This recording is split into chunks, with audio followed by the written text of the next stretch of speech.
Oh, am I live? Oh, I think I was live for a little bit. I'm sorry. Okay, I think I'm live. Welcome to the stream. You're all out of you're all out of papers. You got to pack a bowl like a caveman. Wow. It's really a statement.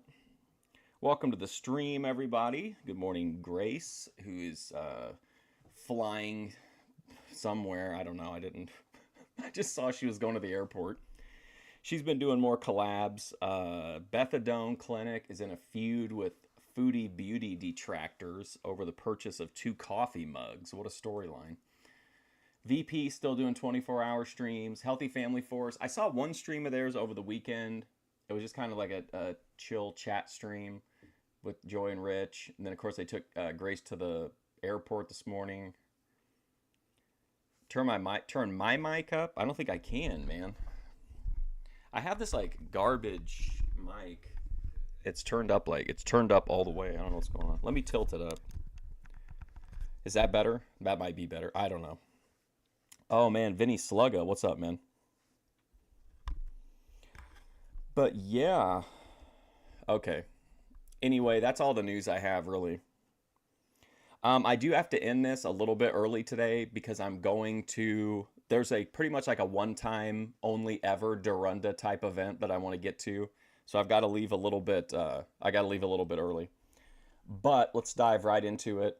This is Season 2, Episode 3. We're going to learn about Space War, Marfa lights, and an update on one of the earlier ghost stories. Expressed are not the only possible interpretation. The viewer is invited to make a judgment based on all available information. Tonight on Sightings, have our shuttle astronauts captured photographic proof of real Star Wars between extraterrestrials and our military?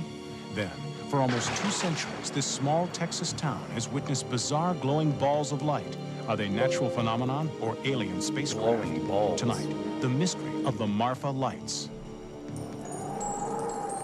Hold on a second. This shit, oh my god. How's that? Well, that's probably, yeah, that's gotta be better, right? I think. Maybe. I don't want to.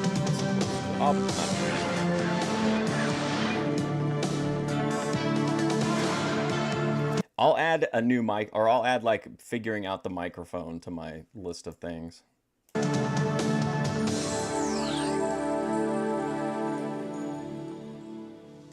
Welcome to Sightings. I'm Tim White. Tonight, startling new pictures of a UFO encounter that has top analysts locked in a heated debate. Hey, Armand. The authenticity of the pictures is above suspicion because they were taken by specialists aboard the Space Shuttle Discovery. For the past year, the United States government has avoided discussing what is potentially the most important 30 seconds of video footage to have emerged from the U.S. space program. The footage looks fairly innocuous, but some believe that something is going on here NASA doesn't want us to know about. On September the 12th, 1991, STS-48... Wait, what? They know all about him? One landed at Edwards Air Force Base? Wow. I used to have, when I was on Twitch, I had a Blue Yeti. lifted off into space for what NASA officials expected to be a routine shuttle mission. But what Discovery's cameras would capture high above the Earth during that mission would prove to be anything but routine. I heard one or two of the astronauts exclaim over shortwave radio, "What is that? I'm good, What Vinny. is that?" NASA says the objects could be space ice, satellites, or debris. Ufologists interpret the footage as either alien spacecraft engaged in armed battle or an armed response to alien spacecraft by SDI, the so-called Star Wars defense system. This particular day, they're flying over the Philippines. You'll see what looks like stars in the sky, and then you'll see these objects off to the right of the screen. Within a couple of minutes, you will see an object come out of the clouds to the north part of your screen, and it's heading to the north-northwest. In about 4 or 5 seconds, you'll see a flash in the lower left-hand corner of the screen, and then you'll see a streak of light go by that object. Just missed it there, and the one in the lower right-hand corner of the screen. What's being enacted up there is basically a contact with an alien civilization, and that those particular craft are not from here. The flash that we're seeing is probably a mechanism of Star Wars. Is this finally Star Wars. concrete proof that we're being visited by intelligent life from another planet? Space industry officials answer with an emphatic no. A lot of things we see on the picture from space are things Oh, we're boy, used to Jim seeing here in Ober. the control center down here in Houston. They're ordinary events that surround the spaceship. Pieces coming off, water dumps, pieces of ice, insulation. Just little pieces, 10, maybe 20 feet. Maybe he's a troll, backwoods Squatch. You know what I mean? Maybe he was like, shit, I've been in space, so like I can definitely like trick some people. I never question why people would do stuff like that. I mean, you never know. Feet away from the camera. And as they're flowing across the field of view of the camera, there's a flash of light as one of the maneuvering jets on the shuttle fires under autopilot control. Anything floating out there is like opening your door on a windy day and watching the dust in your house blow out. The burst of gas from the jet Or maybe pushes he's these just little pieces of crazy. debris, and off they go. If that is true, why doesn't the horizon line and the curvature of the Earth's latitude change when that rocket fires in the upper left quadrant or to the west side? And NASA's explanation defies the laws of physics, according to University of Nebraska at Omaha physicist Dr. Jack Kasher. NASA's claim is Jack that these are all Kasher. pieces of ice, and that this flash down here was an attitude rocket adjuster to adjust the position of the shuttle, so it's going to push it in a certain direction, and the exhaust came up like this. Well, if that happened, then the particle Eddie. should move up in this direction. Those two pretty well fit that scenario, but I have a real problem with the rest of them because, first of all, this one just starts here and continues on down this way, just straight the whole time. Now, that's the wrong direction for an exhaust in this direction, too. So I really have a lot of trouble That's just seeing how you confusing could to make me. an explanation like that work. Analysis by aerospace propulsion expert David Froning refutes NASA's belief that the objects are conventional spacecraft. Its behavior doesn't look like a normal orbital debris. To make a turn like that in a conventional vehicle would just be impossible. And to do that, you really have to actually warp and twist space. These certainly do appear to be objects that are intelligently controlled. NASA has issued several statements insisting the UFOs are chunks of space ice, but they refuse to comment on two additional sightings that occurred later in the mission. Here, one object is intercepted by a rocket-like. You think someone like that wouldn't need or want to troll people? Dude, that's the value of it. If you're okay, let's put it this way. Being a respected, trusted person, you bank all kinds of goodwill, right? A lot of people wouldn't just let that goodwill sit there. They'd be like, "Oh, now I'm in a position of like trusted. I'm in a trusted position, so now I could fuck with someone if I wanted to." I'm not saying that he did. I'm just saying that like the fact that someone's successful in their field to me doesn't like immediately disqualify them from being a troll. Like I think he could still totally be a troll. Like projectile. The object continues as more projectiles pass. Later, on the dark side of the Earth, another object comes into view. Soon, a second, faster-moving object nearly collides with the first, then continues out of frame. What if, then, they were extraterrestrial craft? Remember when what's his name punched that guy who told him that the moon landing was fake? That was an amazing clip. Well, then, there are some very scary things happening here.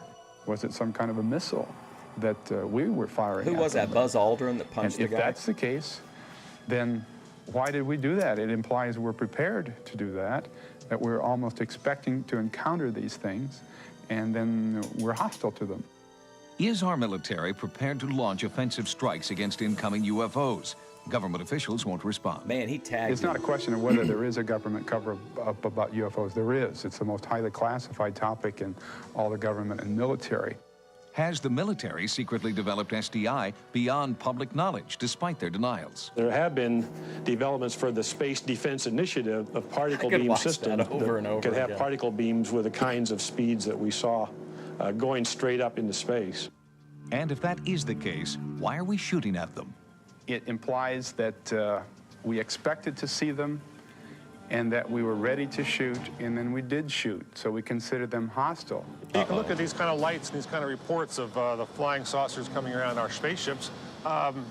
In terms of exploration, This is very traditional. These are our sea serpents. These are our mermaids. 500 years ago, when Columbus's ships went out and the men peered off at the horizon, they could see little things on the horizon. They would misinterpret them or interpret them in different ways or incorrect ways, and come back and tell stories. We're getting the same sort of phenomena here. Well, first of all, a death ray or a laser beam that's in the Hollywood. Hey, Vinny, I usually only do like one Boit thing a week, but I could maybe do a mini Boit Watch episode for you sometime this week about one of your car ride videos. Movie shows up as a flash of light and a crash and a thunder and so forth. That's Hollywood.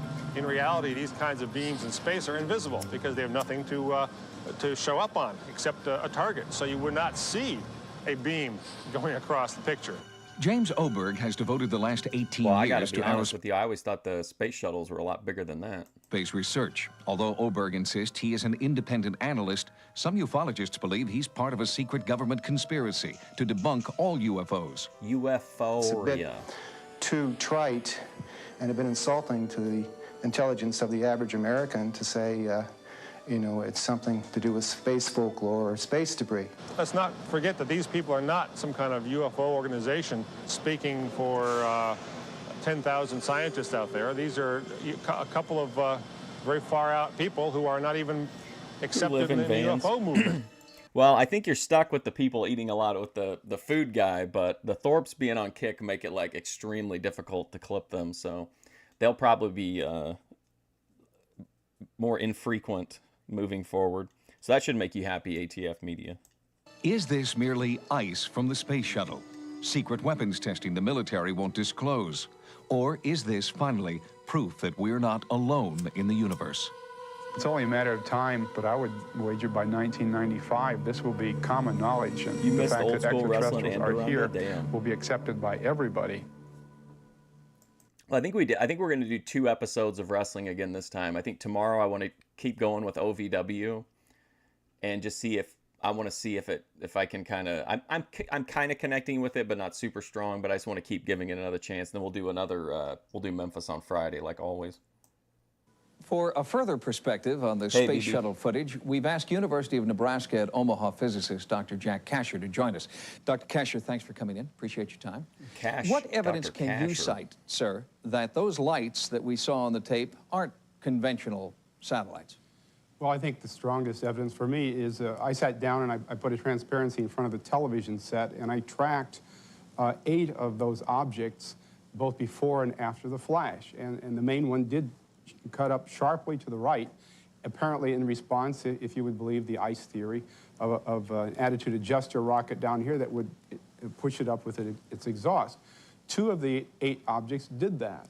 4 just continued, didn't react.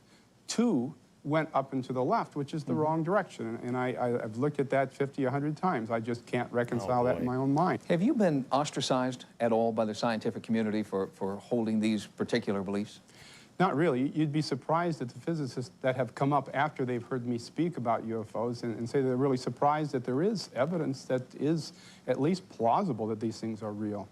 You sort of went out on a limb, Dr. Kasher. You said that by 1995, these kinds of sightings would be commonplace. Why 1995? Do you know something the rest of us don't?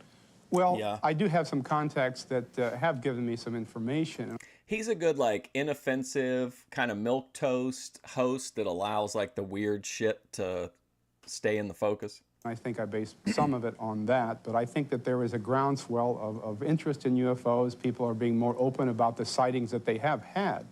And that just builds up. And eventually, what are you going to do when your friends tell you they have actually seen flying saucers hovering above their houses?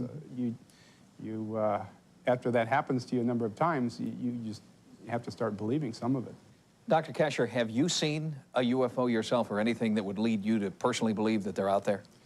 Well, I haven't seen anything as spectacular, say, as a flying saucer, but I have seen lights in the sky that behave in a strange way that you couldn't explain in terms of normal airplanes. And I do teach astronomy. I know where the constellations are and what Bob, meteors are, so I can differentiate between those things. And the objects that I saw were not airplanes, and I'm not really sure what they were. Dr. Jack Kasher, thank you very much. And we will be back with more sightings in just a moment. Coming up next, what are these bizarre glowing balls of light? Some say natural phenomenon, some say alien spacecraft. We investigate the mystery of the Marfa lights. Astronomers know what causes the aurora borealis, those spectacular Marfa multicolored curtains of light known as the northern lights. But there is also another lesser-known light phenomenon occurring in the night skies all over the world, and it has continued to defy explanation for almost 2 centuries. It started out very slowly, but look very at this brightly. guy. There was a single bright yellow light. It was brilliant. The closer it got, it changed to a kind of a Hunter S. silvery green orb. It seems to dance or move in a rhythmic way. And then they go up into the sky, and when they're up there, well, they just have a big party up there. They weren't hostile. They were very, very friendly, it seemed. They didn't chase us. They didn't Hey, Laughing Cedar. descend on us, and they were soft in color. Are all of these guys truck drivers? Yellows, soft greens, blues. I don't think there's any question about it. The lights are there.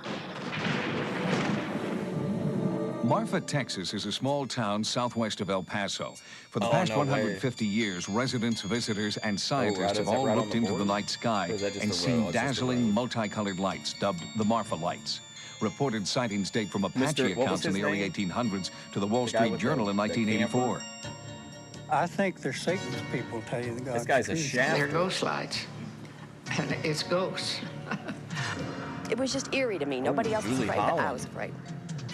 Lifetime resident Vern Mills. Campbell took these photographs of the lights using time-lapse photography. The shop at the And same I saw this hat light shop. coming across the area and moving toward the power line. And I assumed that it was following the power line toward me, and I stood transfixed. As a matter of fact, I was scared, very badly frightened. I don't know what they are. I don't claim to know. I'm not sure I even want to know, but I know that they do exist.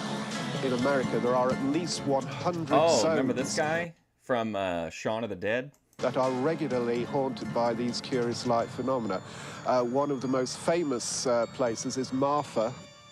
Paul Devereaux is a London-based earth sciences. Yeah, I don't really believe in any of it, but like I definitely like to hear about it, hear the stories, and I even like to discuss it. If people can be like, I'm not going to argue with somebody about it, but like just to discuss the weirder elements of it. But I also don't really care to try to disprove anybody either, you know what I mean? Like I don't believe, but I think it's fascinating to hear other people talk about like, their stories and what they believe.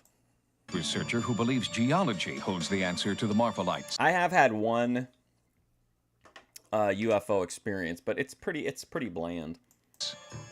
These lights, nobody knows what they are. And it could They're have been a rather ghost, exotic to be phenomena. They're not UFOs, they're not flying saucers. They're somehow produced by the Earth itself.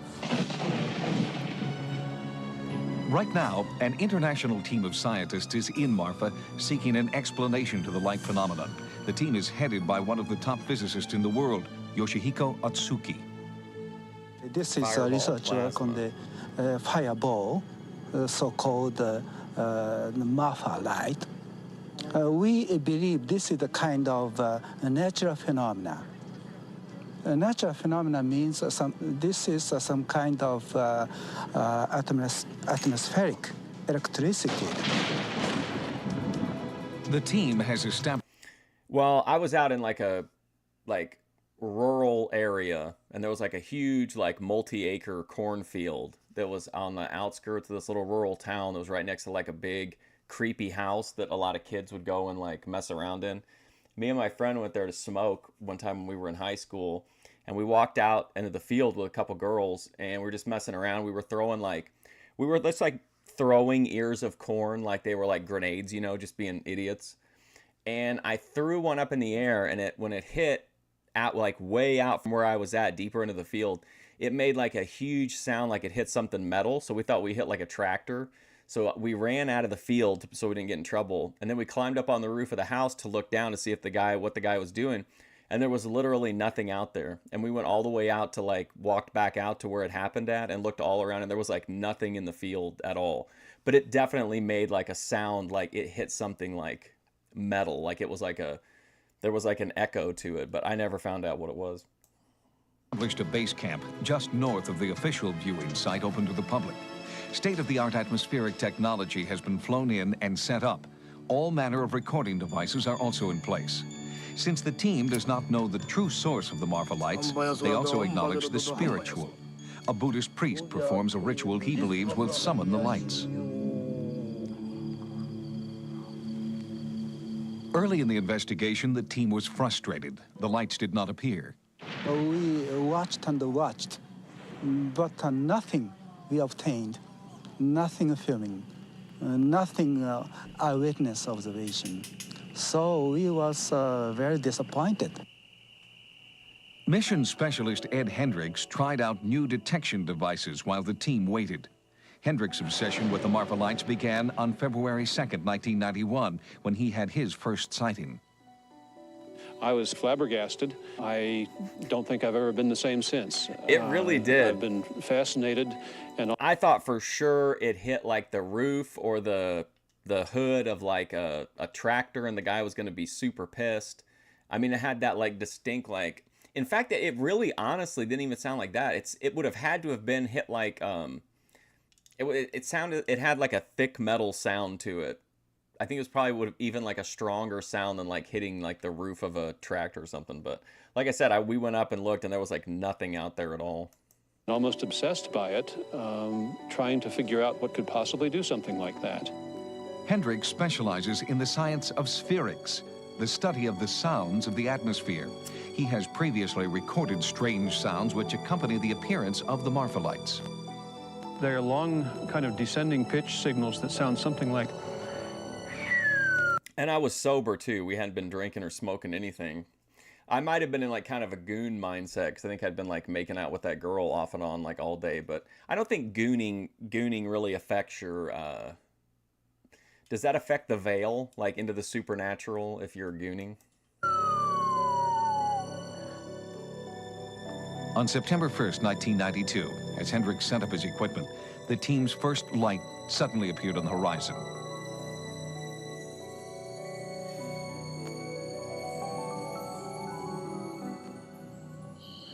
Wow. There it is. It's going again. It's flickering. Wow. It's got different colors. It's got red and yellow, and it's flashing. It's flashing very rapidly. Yeah, definitely not a grain bin.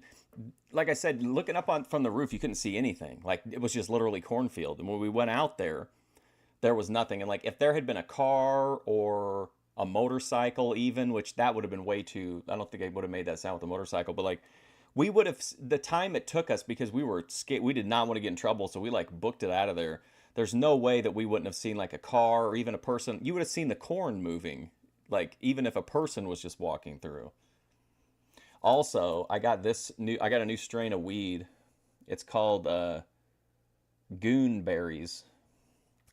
I don't know if it's a gooner weed, though. It's almost like a firefly.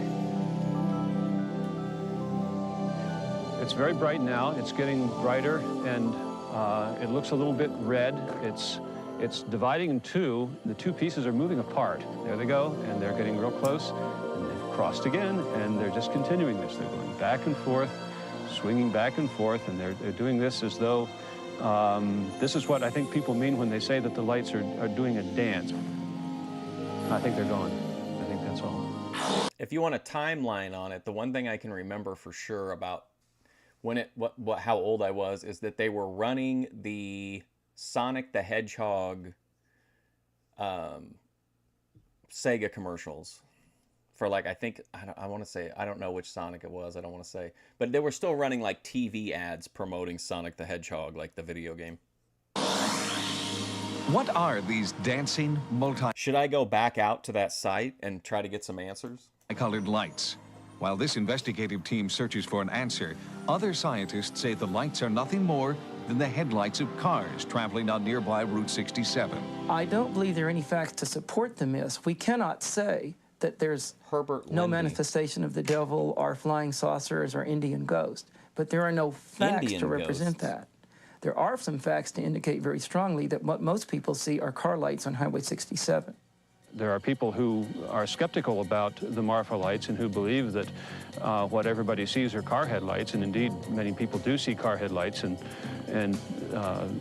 assume that they're Marfa lights and believe that. But even the most serious skeptic, the people who attribute all of the phenomenon to... Something fell off the wall. Well, yeah, it probably was, honestly, Laughing Cedar. If you have unexplained issues, it's more than likely hairless goblins from a nearby abandoned mine. Car headlights could not possibly have seen what we saw and conclude that they were looking at car headlights, because cars could not be made to do what we saw those lights do. And with the sightings dating back to the early 1800s, car headlights must be ruled out in those cases. Right now, I don't know what they are, and I'm continuing to work on that. I have some more years left, and all that time I'm going to continue to look at it until I figure it out. We have no facts that illustrate that it's anything beyond the natural. Listen, for real though, these hairless goblins that are coming out of these abandoned mines, they're terrorizing me and my family. They're pounding on the windows at night. They're shaking. They're trying the lock, trying to get inside, and they just like keep, you know, but they can't, but they keep trying. They don't really understand.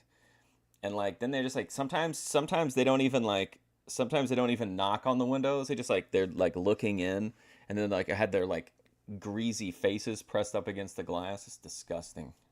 They make me sick. For the people who live in Marfa, the parade of scientists and specialists who work here are just part of life. And so too are the Marfa lights that they have witnessed their whole lives and explain in their own way. It's just there. And it's been there all these many years. And with all these people trying to find what it is, I don't think they will, and I hope they don't. Yeah, that's what I'm talking about, Night Chigger. I'm fascinated by the mine goblins. What's up, TJ? They also made there's like I don't really know if you'd call it a documentary, but that Hellier is about them, and I think that is unbelievably transcendent content.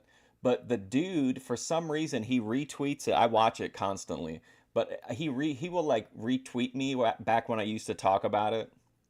But he will never respond to me, like give me permission to either. I would be willing to put on like get a public venue and show it publicly, but he won't respond to me, or I'd stream it on here. It would be nice just to remain the Marfa mystery. I think the hairless goblins got to him, and they don't want their story out there. Right. Yeah, I love The Hellier. problem with understanding the Marfa lights is not that they can't be explained, but that there are so many explanations. Theories range from UFOs to headlights to weather anomalies like ball lightning. Some even suggest that the lights are jackrabbits who brushed up against phosphorescent vegetation. But so far, all these theories remain unproven.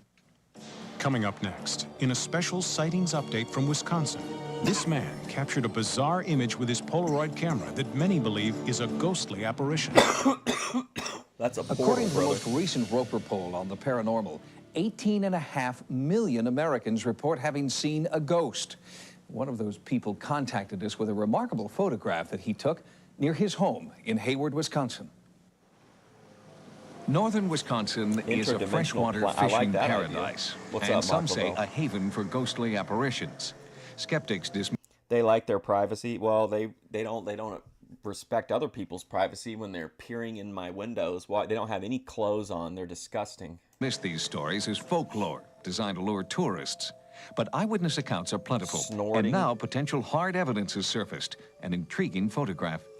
I looked up and there I see this white figure above the tree line, and it's Tom Selleck, aquatic the Tom Selleck.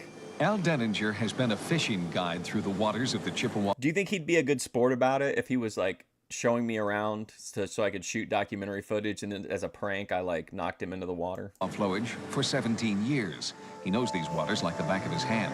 But last October he saw... He needs to have like his gun drawn, like with his one other hand while he's steering the boat. Something he couldn't explain. You could see it actually pass through the trees and slowly descend right above the shoreline. And the object was 10, 12 feet tall. I took one picture with the Polaroid. Slowly this object moved down the shoreline that way, Hayward, towards the west. moved about 50 yards, stayed there maybe 10, 15 seconds, and slowly ascended right straight up into the sky and was gone. Oh, Denninger wow. claims he photographed this apparition of a human form floating above an area locals call Ghost Island. Later, he had his photograph enlarged for better analysis. I had the original looked at by a photo expert. He says, first of all, you can't dupe up a Polaroid. He says, well, I can't tell you what it is, but whatever it is, it's really there. When word of Denninger's photo got out, more eyewitnesses came forward, claiming they'd also seen the apparition. Two young men were fishing there at midnight, and one of them saw a white-robed figure about 8 feet from the ground, sort of floating among the graves. Al sent them the picture, and they called up and says, that is what we saw. Is this the basis for the Simpsons episode where, like, Mr. Burns is glowing in the woods? Stories of discontented spirits haunting Ghost Island have existed since Wisconsin's Chippewa River was dammed in the 1920s, causing floodwaters to engulf the island's historic cemetery. Most of the graves were moved to higher ground, but locals worry about the plots that were left behind. Could the apparitions be restless souls searching for their displaced loved ones? We're getting an update on the lake I've always had an open woman. mind, and I've always figured that you're a little naive to think you're probably the only one in this universe, but whatever I saw, it definitely wasn't from anything I've ever seen before. If you photographed or videotaped what you believe to be a ghost, or if you've had an encounter with the paranormal, our Sightings investigative team wants to know. To report your sighting, call 1-900-740-SIGHT. man. That's 1-900-740-SITE. Listen, guys, we only charge 75 cents per minute so that we can weed out the fakers. Each call 75 cents a minute. Average call lasts 2 minutes, and you must be 18 years or older. Again, to report your paranormal experiences, call the Sightings hotline at 1-900-740-7483. On the next Sightings, a satanic deliverance gets out of control. Dude, how hype are you guys for this? Satanic exorcism. She began to punch, to kick, to bite. And leaves this woman maimed and bloodied. Was it an overzealous exorcist or the demon himself? Wow, that's pretty next revealing Sightings. photos. Join us next time for new investigations into the unexplained. For Sightings, I'm Tim Different White. sort of alien. Good night. Coming up next, Fox's Friday Night Search Party continues with an all-new episode of the only crime series where you, the viewer, uncover... No, hey, Championship Wrestling from Jeremy, but there was an incident where, not as part of the official tournament, but they were putting on like an exhibition, and Mary Lou Dragon popped one out of her box and hit like basically like a really long putt with it. It was pretty impressive, but no one would retrieve the ball. Cover the clues, likely suspects. And tomorrow, you'll laugh out loud at the new Fox comedy in the tradition of In Living Color, The Edge. A lot of shows claim to be outrageous, but only one takes you to The Edge. Tomorrow, after a full hour of Cops and an all-new Code 3. What's The Edge? We'll have to now, look that stay up. I like tuned the for sound likely of suspects. that, The Edge. The following program deals with controversial subjects. The theories expressed are not the only... See, I remember watching a ton of shows like this one, Laughing Cedar, but I don't specifically remember this one. ...only possible interpretation. The viewer is invited to make a judgment based on all available... But then some of them were so similar, like maybe I saw them and I've just, you know, my weed brains made room for other information since. ...information. Tonight, on Sightings, a satanic deliverance gets out of control. She began to punch, to kick, to bite. And leaves this woman maimed. Was it the exorcist or the demon himself? And 100 years ago, Lizzie Borden was acquitted of the brutal axe murders of her parents. Now a forensic expert and a psychic uncovered gruesome new evidence. They should let me do a game show. Or a talk show. The Edge TV show. Okay, here we go. The Edge is an American sketch comedy show. Womp womp. Never mind. Move along.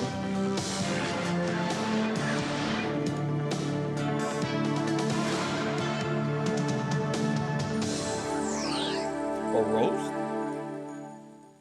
Welcome to Sightings. I'm Tim White. Folklore has it that Lizzie Borden, who was acquitted of killing her parents with an axe, literally got away with murder. Well, now on the 100th... See, do you ever notice they don't really talk about that part of it? They don't talk about the acquittal. You just hear about the murders. Anniversary of the killings, a Sightings investigation reopens the case. Working with forensic technology and a psychic investigator, Sightings has found important new information that challenges the legend. Looks like Carolyn Lee. Lizzie Borden took an axe, gave her mother 40 whacks. 100 years after the murders, the name Lizzie Borden still echoes in the rhymes of school children and continues to fascinate us because of the sheer horror and brutality of the crime. Recent national media coverage is once again challenging Lizzie Borden's innocence, and Sightings has launched a unique investigation to search for the truth behind the legend. But first, who was Lizzie Borden? Lizzie Andrew Borden was born in... There's like all kinds of people rotting in innocent people rotting in prison, and all these people are using their time to look into a like ancient case. Raised in Fall River, Massachusetts, the youngest child of an extremely wealthy family. Unmarried at age 32, Lizzie still lived with her parents at the time of their brutal murder. There were between 19 and 23 axe blows put into the stepmother's head and 11 into the father's head. This is a pretty savage killing. Although a great deal of evidence pointed to Lizzie Borden as the murderer, she was found not guilty of the crime. But to this day, 100 years after the murders, most people believe Lizzie Borden was guilty of butchering her parents in cold blood, and that her stepmother was her first victim. Hey, Those Robot blows Glock. were continually delivered, and she must have enjoyed it. She obliterated the woman. She took her face off the planet. Hey, what would lead someone to commit brother, she was acquitted. Let it go, dude. Such a brutal blow? What's he so mad about? What's he so upset about? God damn, brother. This guy's like, he's so mad. You can tell he's like so impassioned about it. Crime. What is this, Leading her historian brother? Jules Reichebusch believes that there were dark secrets behind the closed doors of the Borden mansion. We can talk about all the motives that existed, the confinement in the house, the possibility of abuse as a child, possibility... He's like, listen, who cares if she was forced shut in and was abused by her parents? ...of incest. There are many, many theories. We know that she... Yeah, but last time I checked, for just a second, because I was watching, I can't remember who I was watching, but I switched over and I saw that she was at the airport with Healthy Family Force. They were dropping her off. Avoided the company of men, both young and old. She had difficulty with all forms of relationships since early childhood. This is certainly consistent with being an incest victim. And most strikingly, we know that the house had a morbid and brooding air of secrecy about it. There were multiple locks on the interior bedroom doors. The outside doors were triple locked. This is all very unusual for a Victorian home of that time, all of which suggested to me the possibility of some abuse. Lizzie was a virtual prisoner, locked inside the suffocating atmosphere of a Victorian household. Who the fuck is this guy that hears this story? And even if she did it, who cares? Like, she was clearly, even by their own admission, living this, like, terrible... She was being abused. It was 100 years ago. Why does this guy care? Like, I don't understand his drive. What is his motivation for these people that abuse this woman? I don't understand. Believes that on the morning of the murders, Lizzie's stepmother made one fatal mistake. It was a hot day. Lizzie left the door open to her bedroom. The stepmother never came up the front stairs. Lizzie was caught at a moment of embarrassment. No shit, dude. Like, get over it, bro. Anger, hatred, resentment, confinement, torment. Finally let her This guy's gooning to her, man. He wishes he could watch her with that axe like Gia Armani taking it to her mom. Explode, and she exploded. Took the hatchet and took her out. At 9:30 a.m., Mrs. Borden was murdered. At 11 a.m., Mr. Borden returned home where the same gruesome fate awaited him. Strangely, these brutal murders went undiscovered for several hours. No one claimed to have heard a sound. I think it's unlikely that anybody in the house could have stayed there and not heard the noise. The human head is made of bone. It's very heavy and very hard. And you start smashing a human head on a wooden floor. I don't think you would have. I disagree. It's going to sound something. I don't think you would have to be angry, because I think if you've been in this constant state of being abused, I don't think you would have to be mad. I think you would be, I think a switch would flip in you one day, or it does in some people. And if anything, I think she was probably like maybe the opposite of angry. She was like just zoned in, like, and knew what she had to do. She had to get rid of these people. Something like somebody dribbling a bowling ball. Lizzie was These brought to dork trial. maxers. In 1892, police investigation techniques were crude. Fingerprinting Fall hadn't been River is adopted close yet. to Warren. Without physical evidence or eyewitnesses, Lizzie Borden could not. Oh, yeah. I know what you're talking about, Rush Limbaugh. I've been there before. Let me screenshot that. I know what you're talking about.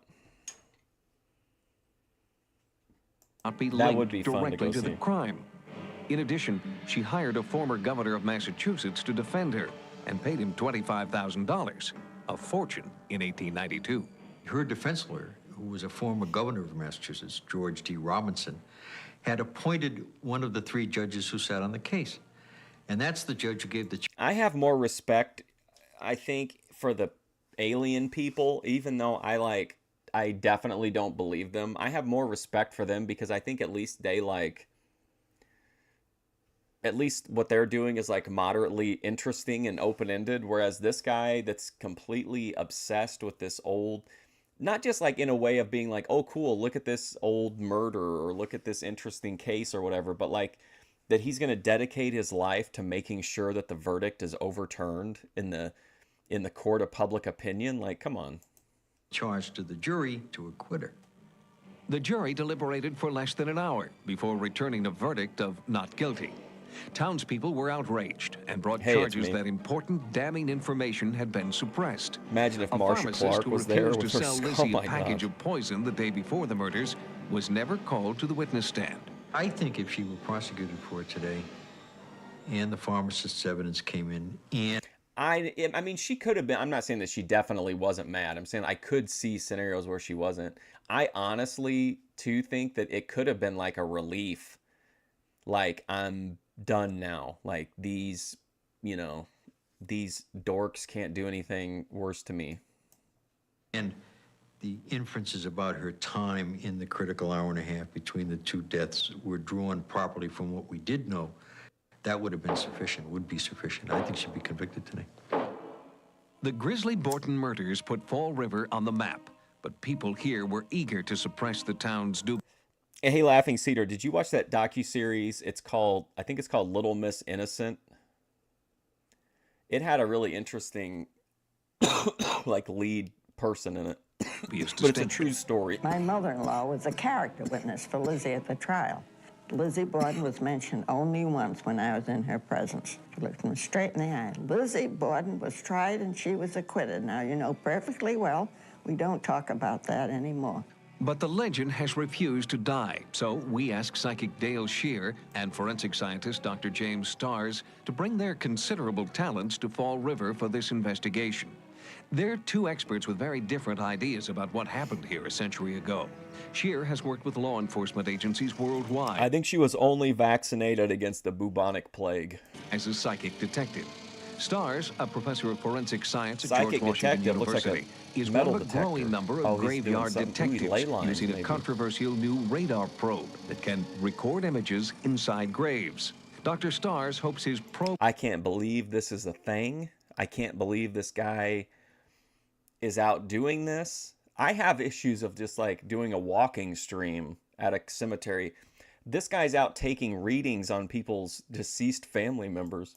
With the Borden graves will provide enough new information to convince They did authorities have her exhume the locked up. bodies. Centerpiece of the prosecution's case was that the deaths were separated by an hour and a half. Man, imagine Gia Armani lining up the Bordens on a big stump, then just she could take care of it real quick. Or more. That would therefore remove the possibility of Mowing any the lawn for stranger evidence. having been on the premises, killed one, and then lingered, waiting for the other one to come on the scene. But the method of determining the time of death that they used was complete scientific balderdash. What the hell? Shear tries to pick up psychic images from personal objects. Oh boy. At the Fall River Historical Museum, we asked... Oh, by the way, I have to go do it in person. They don't talk on the phone. They don't have a phone number on the card or whatever, but I got to go in and talk to those witches from the rock show about coming on and doing some kind of a ritual stream. Her to touch the victim's hair. The energy around this hair is incredible. I'm going to try to draw visual pictures of what I see in the past. There is a woman on a bed. She looks up. She sees someone, oh my God, over her. She sees somebody. It's a woman. She sees. I actually did a live stream one time from a graveyard, and it didn't go very well. There were several real faux pas, but I think I could get it right this time. An axe coming at her. This man was not sleeping. He was knocked unconscious with the axe. Oh my God, she comes in. She comes in and she's going to kill him. She hates him. It's often been said that Andrew Borden was killed while sleeping. Well, suppose we look at his body and we find that he's got defense wounds in his arms, indicating that he threw his arms up to protect himself. Then he wasn't sleeping, was he? Psychic detective business never took off. There is death, but it's more like chicken, birds. It's not people.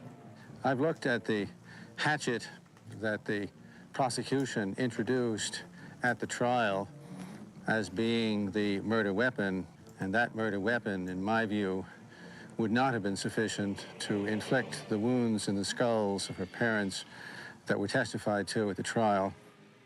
If this hatchet is not the weapon used to butcher Lizzie's parents, then what did shatter their skulls? Scheer believes that the real murder weapon is still hidden in the Borden home, but the present owner of the home refuses to allow anyone inside. There's something hidden still in this attic. There is some murder weapon. There is something else used other than what has ever been found. We did talk to Ed Thiebaud, lifelong resident and local historian, who had been allowed to search inside the attic on a rare visit. These people want to proactively overturn the ruling so that she's guilty.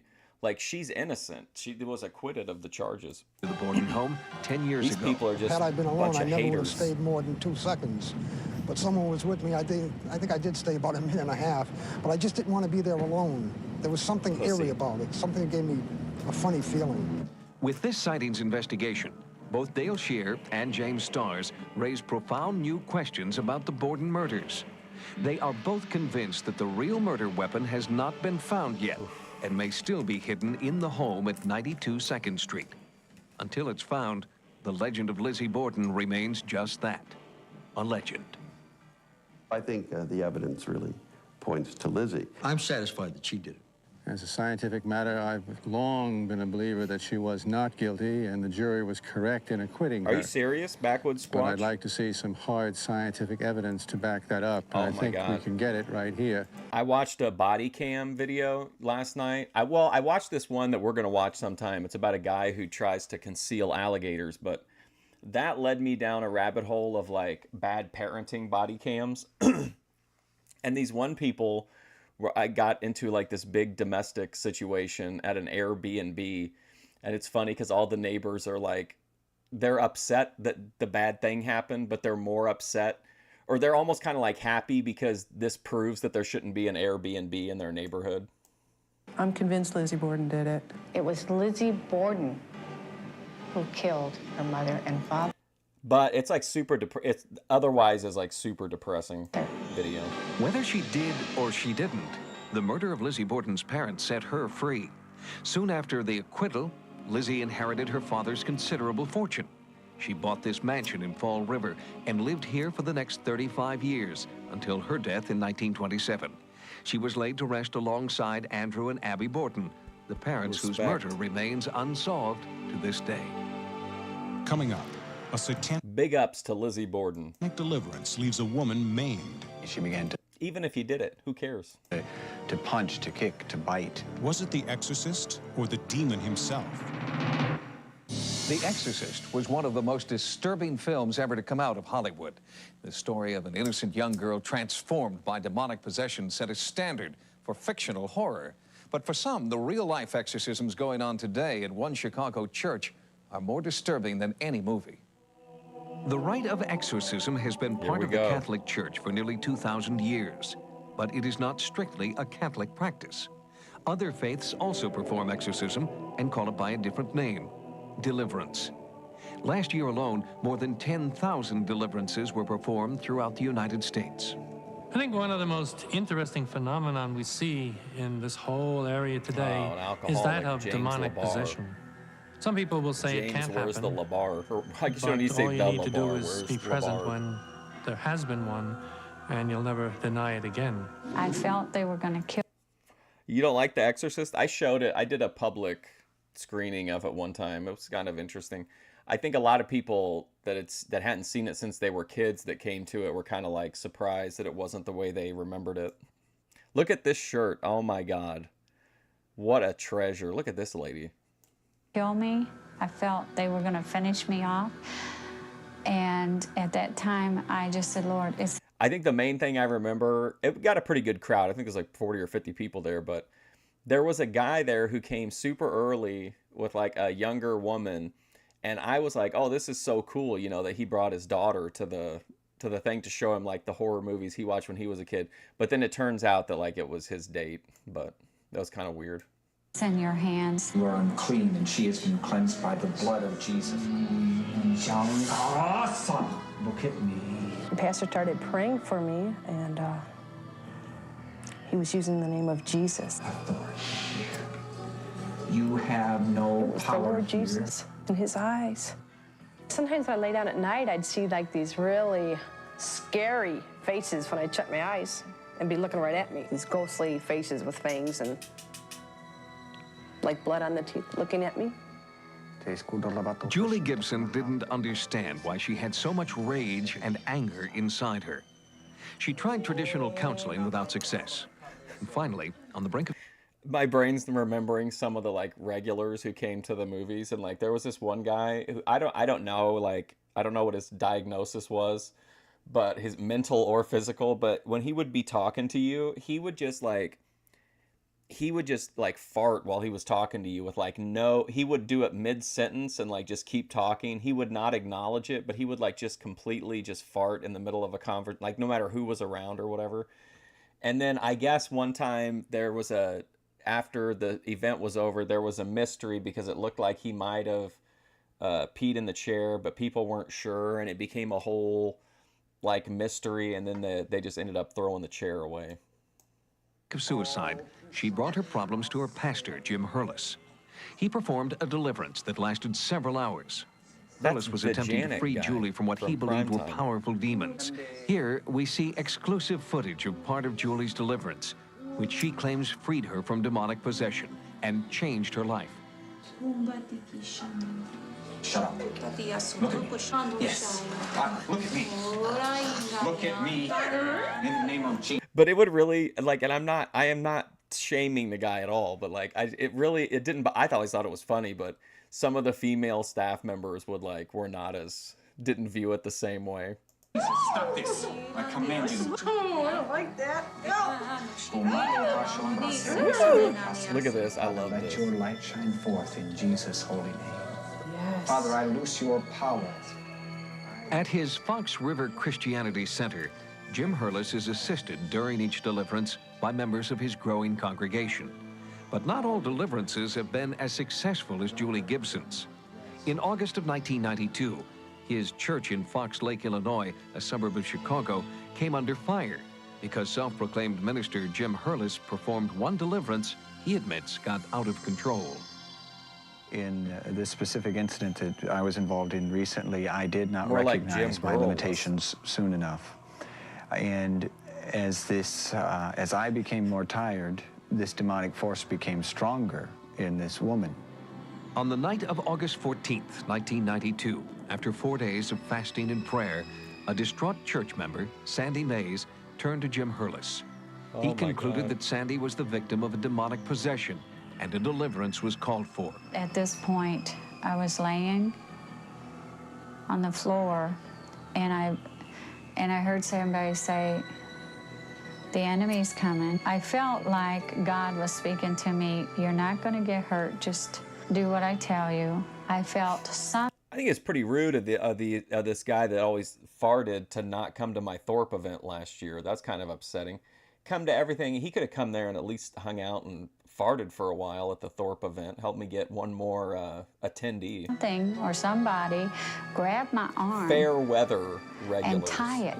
It took over her mind. She tried to hurt me. She began to punch, to kick, to bite. And at the time, my main concern was for her safety. I heard the pounding. I reached up and I felt the nail in the floor. They had nailed me to a floor. I was not ready for the strength and the trickery of the demonic forces that I was confronted with. My chest was in severe pain. I thought, am I having a heart attack? In a panic, Hurlis and his assistants left Sandy alone in the house. 24 hours passed before she could break free and escape wearing only her underwear. According to the initial officers around the scene there, that she was in an incoherent state. Oh, boy. Extremely emotional. She was claiming to be the Antichrist. I was running up the street. I seen a car coming, and I was scared. I didn't want anybody to see me running down the road. The next thing I know, the police are there. And they're looking at me, and they're saying, what happened to you? And I said, I got beat up by demons. Sandy was taken to a mental hospital for observation. Doctors discovered extensive bruises and contusions, but Sandy insisted no person had hurt her and refused to press charges. Drop my one-hitter. At the time, Mike, I felt we were beating up on the devil's head, and he got mad, and he sent in reinforcements, and he decided to beat up on me. At one point, towards the end of this deliverance, I basically gave up. I had by that time gotten some advice from another minister who explained to me that I could just quit, and so I did, and we put it into God's hands. Something horrible had happened to Sandy that night, but who or what had caused her injuries remains a mystery. A lot of times, the people who are involved in these deliverances... Oh, my Lord, look at this lady, man. Absolute unit, wow.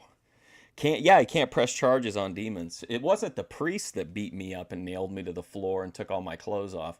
It was the demon. ...come from a childhood where they've been abused, or are in a family situation now where they're being abused, or are afraid of being the... TJ, don't you think that that's a big part of religion? The feeling special, like... I'm such an important person. I'm such a special person that, like, the devil is worried about what I'm doing. He's not worried about what, like, world leaders are doing, or he's worried about this lady with her Pepsi Jesus shirt. Abuser. And it's kind of ironic and sad that they often become the one who is abused in these deliverances themselves. Although Sandy appears to have been the victim of real physical abuse, some church officials believe that bodily injury can sometimes be caused by the devil. Can a devil inhabit a person?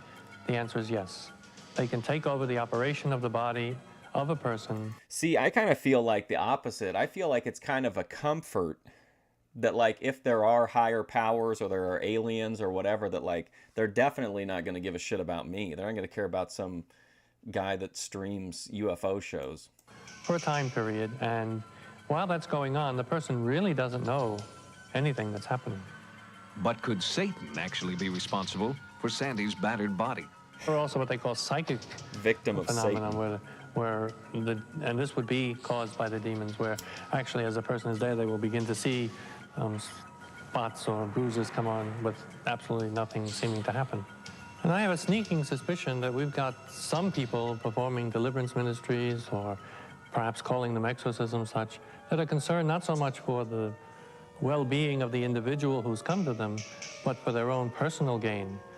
And there's no reason to suspect that the devil wouldn't be able to infect with evil purposes, even somebody who thinks they're trying to do good. I don't think that the point can be made strongly enough as to how dangerous these situations are. People who go to be delivered are trains running out of control and are putting themselves in the hands of people who are themselves, for the most part, out of control. But the actual deliverance itself could, in fact, put them over the edge. Some pretty good The bottom artwork, line is though. that anything bad idiot that has ever happened in anyone's life is directly or indirectly related to Satan. I cannot testify to the fact that anyone touched me because... I gotta tell you, this lady, kind of truck driver-esque, but man, her aura with these wild situation she's gotten into, it does kind of add some allure. Because I have no recollection of it. I felt no blows. Been accused? I Oh, felt yeah, no black yeah. eyes. I felt no beating. And I believe that it was a supernatural thing that took place, and God protected me. Despite Sandy's claims to the contrary, there are many people who believe Sandy was the victim of physical abuse, not at the hands of the devil, but at the hands of someone within the church she knew and trusted. Although no formal charges have been made, the Illinois State Attorney General's office continues to investigate the unusual circumstances around Sandy's deliverance. But there is no investigation capable of proving whether the forces of evil are so great that people can be physically transformed. Psychologists suggest that fear of the devil can be so strong that some people will endure severe abuse in order to be freed from what they believe is demonic possession. In their hysteria, they may be unaware of who or what is hurting them. For this reason, we may never really know what happened to Sandy Mays during her exorcism. Coming up, in a special Sightings report, NASA's search for extraterrestrial life officially begins. What are they really looking for, and what do they expect to find? NASA has just been granted $100 million for a new special project. Over the next 10 years, $10 million a year will be spent to support SETI, S-E-T-I, a NASA organization whose sole aim is to search for extraterrestrial intelligence. Since its inception in 1978, NASA's SETI program has come under considerable fire from people who believe the government is wasting money searching for a real-life ET. But in the last few years, enthusiastic support for the program has come from distinguished scientists like Carl Sagan, Linus Pauling, and Stephen Hawking. What is it? They join an increasing number of scientists who believe there is intelligent life beyond Earth. For at least 2,000 years, people have been speculating. The web has taken some unbelievably amazing photos, but I think it's pretty going to occur. Uh-oh. Oh, did it reconnect already? Okay, there we go. Hang on.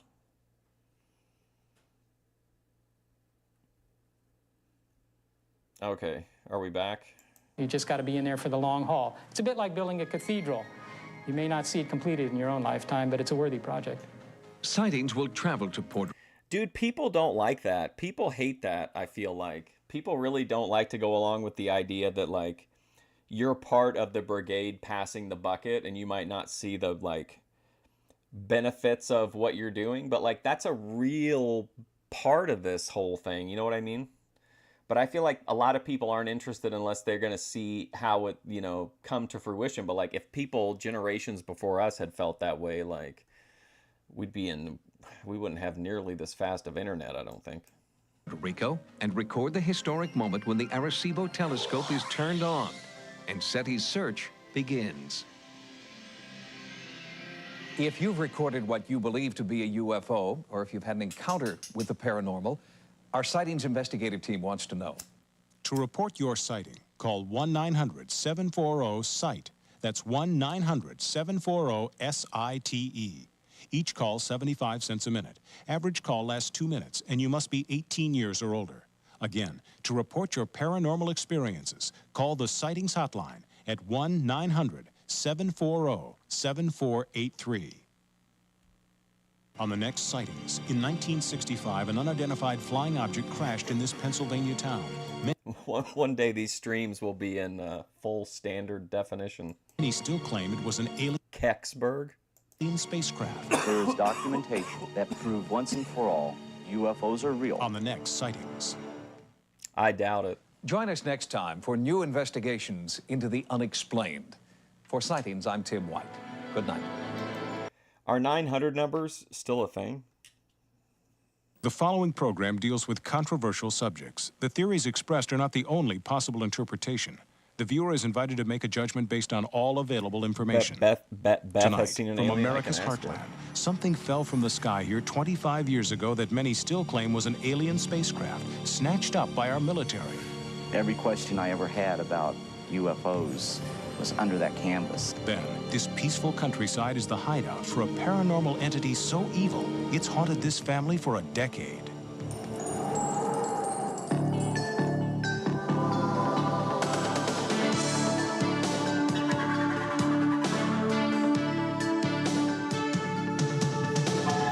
I did talk to her. She asked me. She was asking me my location. She said she's a curious cat.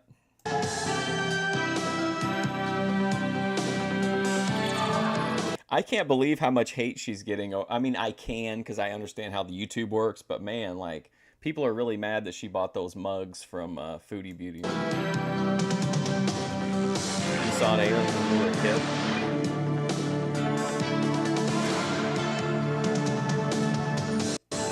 Was it an alien or was it swamp gas aquifer? Welcome to Sightings. I'm Tim White. One of the most puzzling and controversial UFO sightings in U.S. history occurred nearly 27 years ago in Kecksburg, Pennsylvania. To this day, many people who have studied this sighting believe there is a continuing government cover-up of what really happened in 1965. As I discovered on my trip to Kecksburg, some believe the UFO was a meteor. Others... Is BOIT an acronym? Yes. BOIT stands for Bottom of YouTube. That it was an alien spacecraft, and still others that it was all an elaborate hoax. A small gray with like burnt Kecksburg skin. used to be just like a lot of other small villages in western Pennsylvania. But in 1965, Kecksburg lost its anonymity when it became one of the world's most famous UFO landing sites. I happened to look up in the sky and I seen this red fireball. It sure wasn't a meteor. Hey, Hurricane. Because I've seen them fall before. I never seen any of them with blue lights on. And it looked like it made a turn and come back again. And when it come back, it seemed like it went down. It was December 9th, 1965, a night that many townspeople will never forget. I got my flashlight and I started down through the woods up to where it was at. There was no wings. There was no tail section. There was no motors. BP has that same jacket. There was no doors. It was big enough for a grown person to stand up in. It had like Egyptian writing, like backwards writing on it. Stars and circles and dashes and lines and things like that. Okay, so I didn't create the phrase BOIT.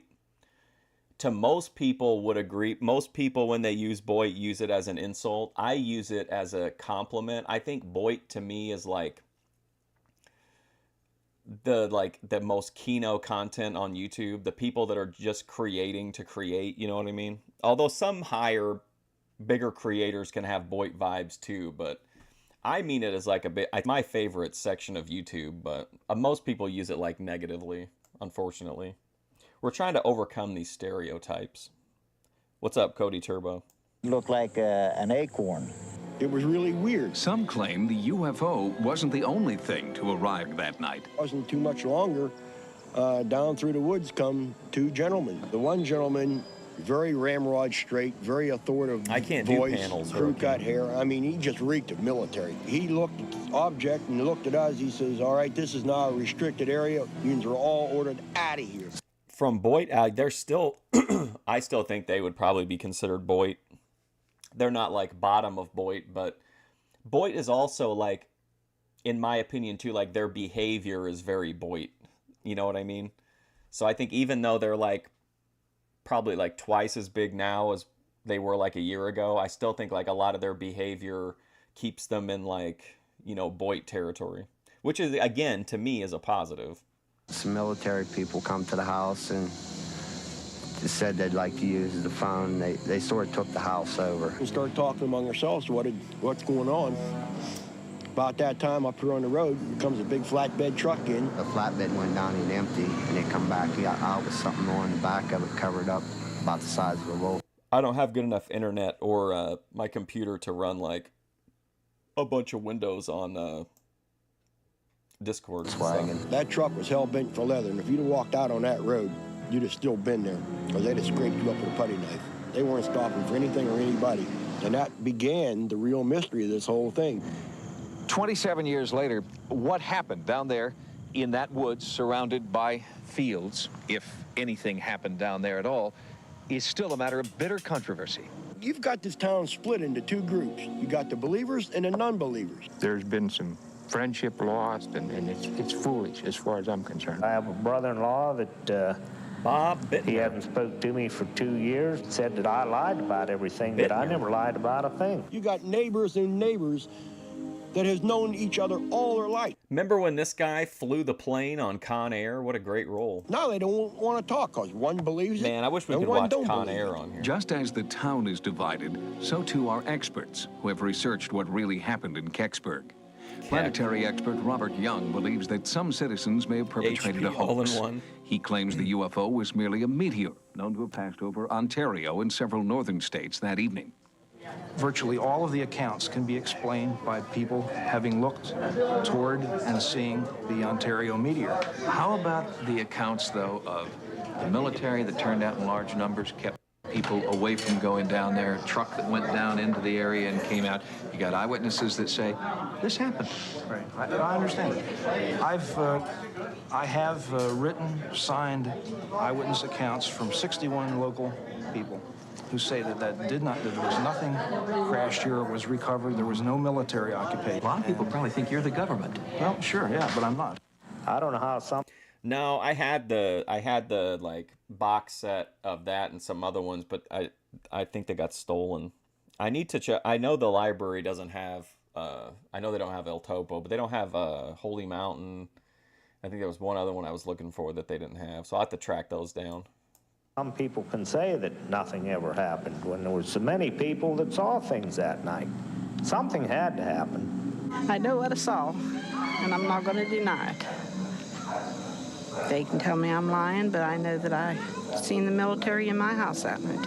Freedom of Information Act states there was 212 military personnel here that night. Sightings attempted to speak with the Kecksburg residents who deny anything extraterrestrial ever happened here, but they all refused our invitation to talk.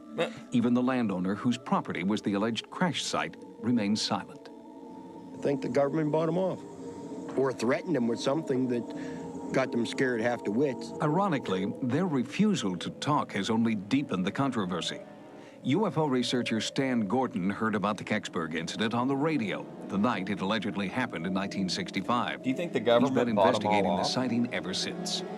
So much of what we know about the case now, we've learned since about 1987, with the fact that now we have at least 4 different eyewitnesses who apparently saw the object on the ground at Kecksburg. The fact that there are dozens of people independent of each other who don't even know each other yet. I got some news on reflection, but I gotta wait for till we're on the right day of the week. Who have given us detailed information about what they experienced and saw that night, and they're giving us confirming information that has not been published yet. The skeptics, and these include the people who own the land and some very substantial citizens of Kecksburg, think that this whole thing is loony. Why do they feel so strongly the other way? Could be that some of these people were in the wrong place at that time. They were in a position where they didn't see what was going on. And if you see the geography of the area and where the majority of people were that night, they could not have seen the military activity that was happening on the land on the other side of the area down there. Do you have any hard evidence at all that what went down in the woods near Kecksburg was something other than a meteor, or was anything at all? Unfortunately not. As in so many of these cases, you have to go by the eyewitness accounts. And in this case, the eyewitness accounts are very, very strong. 28 weed stores. Again, unfortunately, we don't have that type of information. If this was the case, whether it be a space probe or in other UFO cases, sure, if we had the physical hardware, the mystery would be over. What do you think it is? What do I think it is? At this point, and again, this is not conclusive, at this point, the weight of evidence would point in the direction that this may have been a Soviet space probe.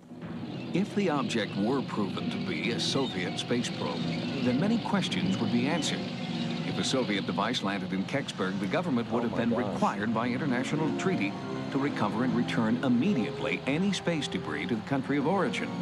But retired Army Sergeant Clifford Stone doesn't believe the Soviet probe theory.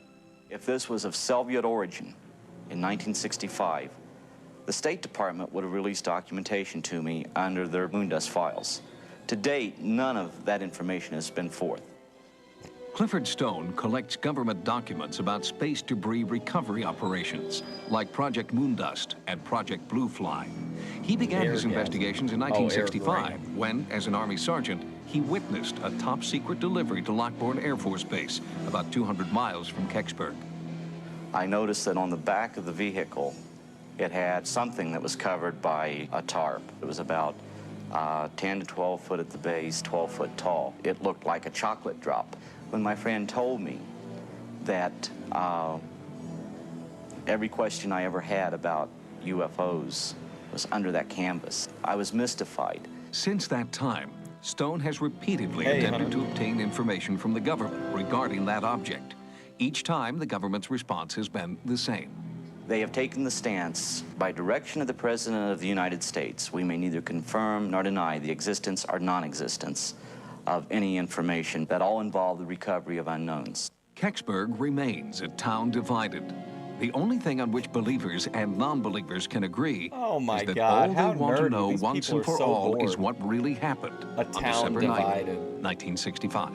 What would you like to see happen next? It's time now, after 27 years, that the public has the right to know the true facts, regardless of what the object was or what really occurred. Something came down from numerous eyewitness accounts to a lot of military activity into this small village, that an object was located, that it was recovered, it was transported away for study. What was the object, and why after 27 years haven't they revealed what really was found? Don't forget, I got to leave a little early today. I got to make it over to a Durunda thing. Joining us now from Houston is spaceflight engineer and author James Oberg, who has studied the reported sighting in Kecksburg and has his own theory about what landed there in 1965. Mr. Oberg, first of all, do you believe that something crashed in Kecksburg in 1965, and was it a UFO? If it's anything, it might be something a lot more Earth-like. It might be a spacecraft from Russia and not from Mars. It turns out we do know that a Russian probe fell back to Earth that day, and it was a special kind of probe. It was one of their probes to the planet Venus. It failed, was trapped in Earth orbit, and eventually fell out of orbit. What might have been on that Russian space probe that the U.S. would have been so interested in? Oh, the most important thing about the probe would be the heat. Yeah, I can go live once I get there. Shield.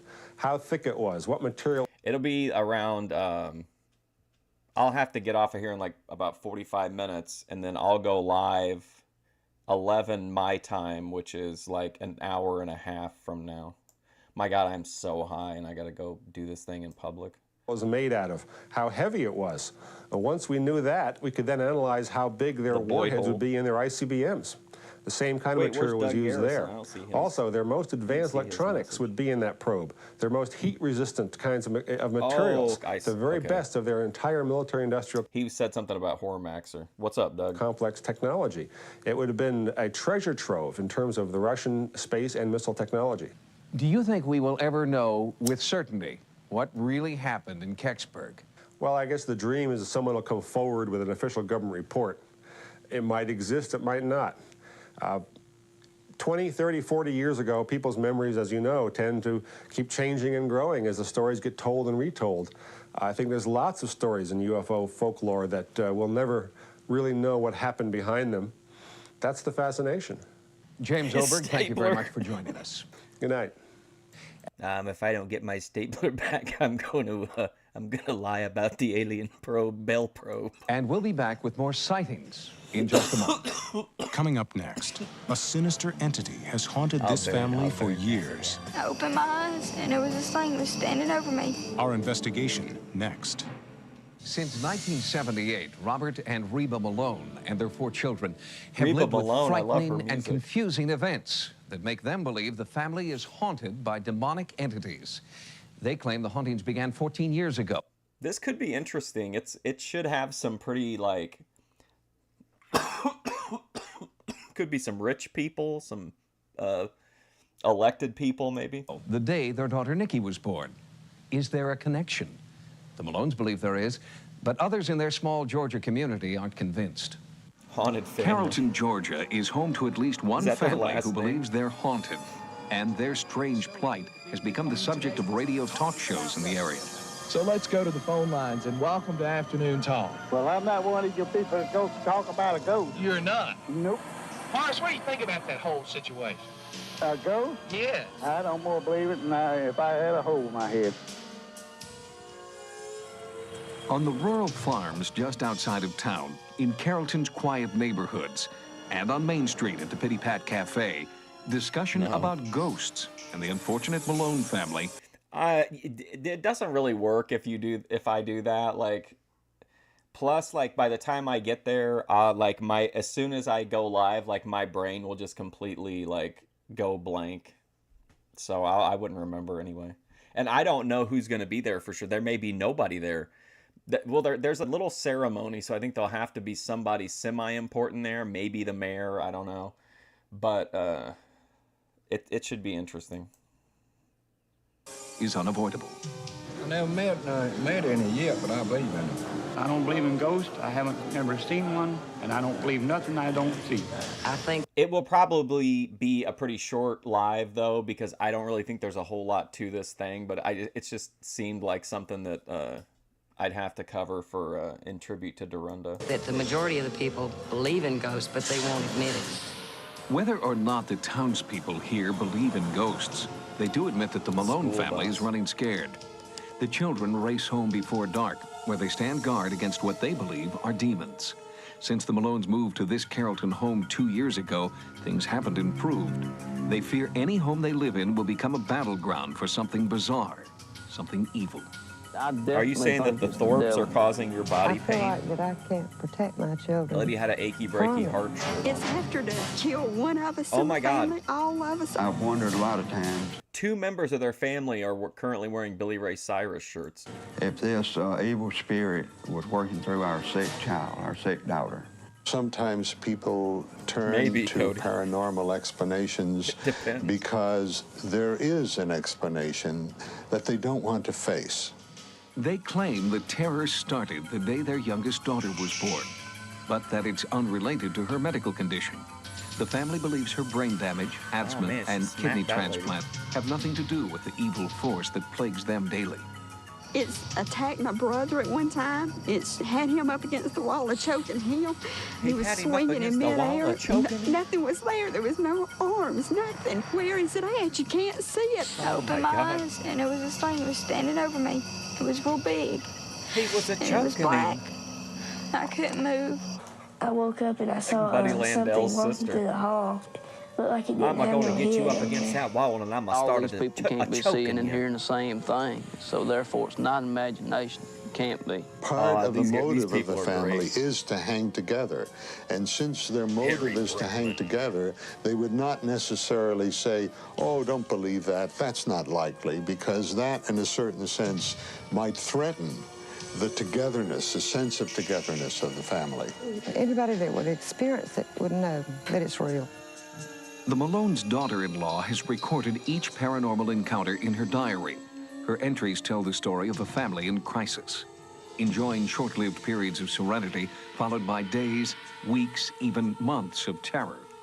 The family in Georgia is I being love their plagued accent. It's by great. inhuman evil spirits. Oh, of course. That are Here's old affecting their grifter lives Lorraine Warren. on every possible level. They have fled from boy. house to house to try to escape this evil, but you cannot escape it. It must be dealt with, it must be documented, and it must be gotten rid of through spiritual means. In 1990, the Malones contacted Ed and Lorraine Warren, world-renowned for their work with victims of what they feel is demon possession. First, they studied the family's claims and their psychiatric history. Only then did the Warrens agree to conduct a face-to-face investigation. A figure, a dark black figure, about 4 feet. I saw balls of light continuously, probably the size of a tennis ball. I had heard rappings there, rappings right underneath my feet. This audio cassette is the only record of the night the Warrens were working with the Malones, and claim a jar of pennies levitated and smashed into a researcher. Man, I hate the Warrens. I really do. I like the movies about them, though. They're kind of cool. Reveal your identity. Give us a sign if you want the Malones out of this house. Oh, I love this tech. The pennies picked themselves up, jar and all, had to move out of the room, come through the door. It first clicked. I did actually, talking about rocks and gems, I did get something, I got it, maybe I'm going to send it to Bethadone. What do you think? You think she would like this? Look at this orange calcite unicorn fantasy tower. It's like citrus, it's supposed to look like citrus. What do you think? Joe hard on the shoulder and then went and got the son right in the face. And I was, just terrified. And I ran out of the house. I was crying. Yeah, the Warrens are big-time grifters. They pop up in all kinds of supernatural, paranormal stories. My nose was bleeding. It was so heavy and so humid that night. And yet, as soon as you started to provoke in that house, we were getting that psychic cold. It was coming like in waves, like as if there was a fan blowing from a freezer. I could feel it on my ankles first. There was true psychic cold. The women were shouting bring me good fortune. Everybody's running around confused. Eventually, the phenomena ebbed, and things calmed down, but everybody slept in the living room that night. No, I'm not crazy. No, I'm not on drugs. No, I don't drink. Well, I mean, as soon as it was within the home, I got a DM from Beth asking me for my location. So I don't know if she's like, her mind is already like psychically linked to this crystal. I don't know. Do you think it's already kind of mind trapping her? Period. It's not a fraud. It's not a hoax. It's not a psychologically disturbed family. You want to call it devils, demons, I don't care. But there are things surrounding this family that are so terrifying. Look at this guy. Look at John person Wayne looking Gacy, at us Ed right Warren. now could not. I'm gonna go. I have to go talk with them. They were there and before we film with them. After but, the Warrens' first I visit, will talk to those family life witches seemed to from the return thing. to She normal. gave me her info. But those were rare moments of peace. Soon, the hauntings returned and then got worse. Desperate for relief from their nightmare, the Malones turned again to the Warrens. And this time, the Warrens asked Sightings to document their work with the Malone family. What else happened that was unnatural? Lights had started appearing in the living room. The women and from my Center wife, Stage she's lay screaming, these each and day. she'd got something bitter on, Look at this on the beautiful neck. coloring. Could you describe that bite to us? Like an orange peel. I just felt it bite down, you know, and I slapped my hand over it. But there was nothing there. And, no. Was it when an I brought it insect or- down, then I had slime. Slime? Can I ask you something? Slime How all old over my hand. was Nikki when she was baptized? Oh boy, look, he's dressed like Brother Love. She's been baptized now, though. Not yet? Not being baptized. Her aura is wide open. Leaves her When a very person open. becomes baptized, that closes up all the chinks in that supernatural glow that we call an aura, and evil can't penetrate it. The Warrens believed that baptizing the Malones' 14-year-old daughter was essential. As a prelude to that baptism, a priest was called in to bless the family. Of this house and its occupants and possessions, that you may bless and sanctify them. If you can't feel the exertion of the powers of evil, you'd be insensitive. I'm just gonna ask him, like, what are you up for doing on camera? Like, what ritual or magic ritual type shit? Like, what are they willing to do on camera? Because these are miracles in reverse. It's not the most responsible thing to come to a family, perform some kind of quick religious ritual, and then tell them that everything's going to be okay. I don't think that human life is that simple. Amen. Amen. Hallelujah. Hallelujah. Hallelujah. Well, this is some of the weirdest shit I've ever seen in my life. Look at these grifters fucking with this family that's on your forehead, love. struggling with this child. Amen. This time, the Malones are once again filled with hope for the future, free from the hauntings of their past. But the lasting effectiveness of Father It's just Regan's mean, blessing it's and the cruel. baptism is still unknown. The Malones hope that the evil, whatever it was, is past and their nightmare is finally over.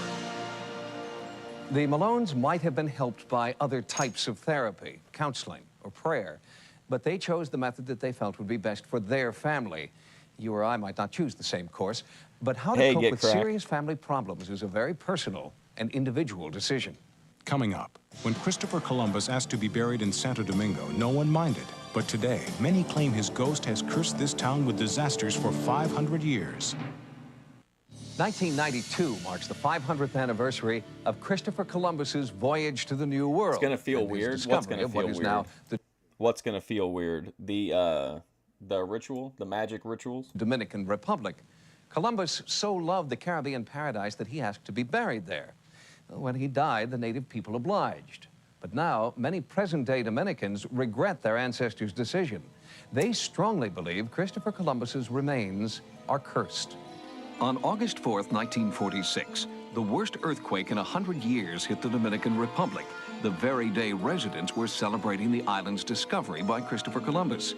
Every time in Santo Domingo his name is Do you mentioned, think it will feel, evidently if we do something one bad live with seems the to witches, happen. you mean? Dominicans call him simply the Great Admiral, fearing that the mention of his name in the past has caused plane crashes, landslides, and a plague of ants. He was smitten with bad luck all of his life, really. A plague he of didn't ants. know where he was going when he left, and he didn't know where he had been when he got there, and he did it all on borrowed money, and he died in poverty. Columbus's remains will soon be moved to a new memorial, and residents worry that this may trigger a new series of disasters.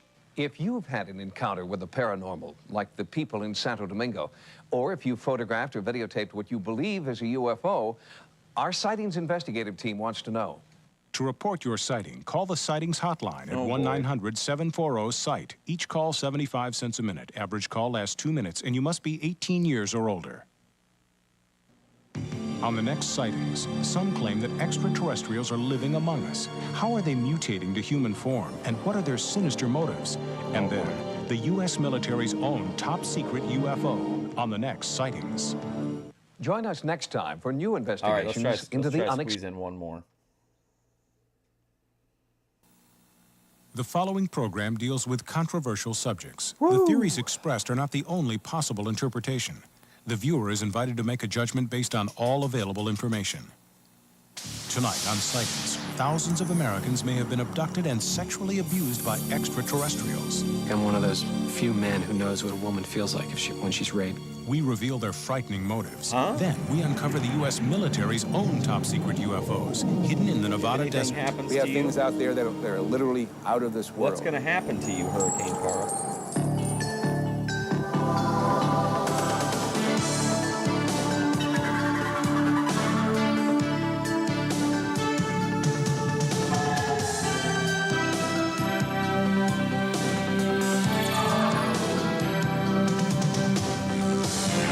Yeah, really, it's a good, like, stoner show.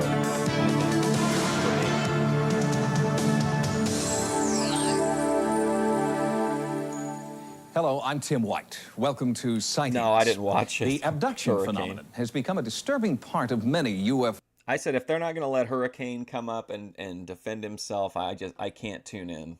Sightings. At first, only a few people claimed to have been forcibly taken away by extraterrestrials. But now, so many people have come forward with similar stories that alien abduction can no longer be written off as the fantasies of a very few. I looked up in my rearview mirror, and lights were coming down out of the sky. I walked out to the edge of the water, and I noticed this huge, shining thing. I was so terrified looking into these big black eyes and these little creatures. I was thinking I could just raise my fist and crush his head. And exactly at that moment, I became paralyzed. It's the kind of fear that I've only experienced one other time, and that's when I was robbed and I had a gun at my head, and that's the kind of fear it is. I thought that I was dying. I'm dying now. This is what it's like when you die. The visions often come during sleep. Nightmares about being abducted, probed, and prodded by aliens who have sinister motives. Hundreds of people have come forward to talk about their disturbing experiences and admit that they think their nightmares are real. Experts believe that there are thousands, perhaps even millions more just like them, who are too afraid to talk. In Secret Life, author David Jacobs chronicles the abduction phenomenon. We have hundreds and thousands of people who are coming forward and saying that the abduction phenomenon has happened to them, that they've experienced. Paro, you're not doing semen retention, are you, like the war chief? Experienced it, and basically they say the same thing as everybody else has said, and until recently, there was no possibility that they could have picked up these stories in the media. Since she was a baby, commercial photographer Kim Carlsberg has been plagued by memories of abduction. Man, at 4:30 in the morning, I saw this image of these four beings just move through this wall. She had so much they just, swag. like it wasn't there. And they came over to me, two at my feet, two at my head, and they started to lift me up to the ceiling. Most abductions take place where a person is taken out of the normal environment, they're taken against their will, they have physical, mental, reproductive procedures performed on them, and then they're released. Bud Hopkins has been researching alien abduction reports for 26 years and is a firm believer.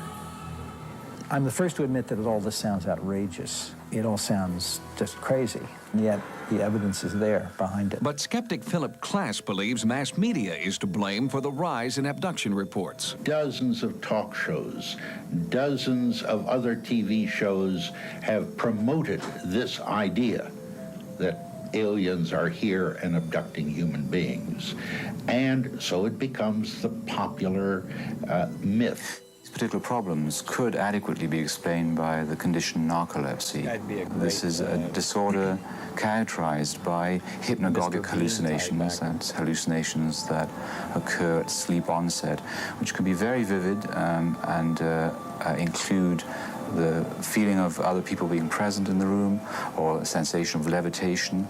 Patients will actually describe saying that they're looking down onto their body. I have two people that I've never met describing this exact same examination of their head being opened up, something being done to their brain, and being put back together again. They opened my back. I knew my back was open because I could feel. It was almost as though a slit had been drawn down my back and across to the side, and they had opened a flap of flesh and tissue. Whether the reports come from adults or children, men or women, most of them follow similar patterns. There's a bright light that shines in the room. The abductee sees it.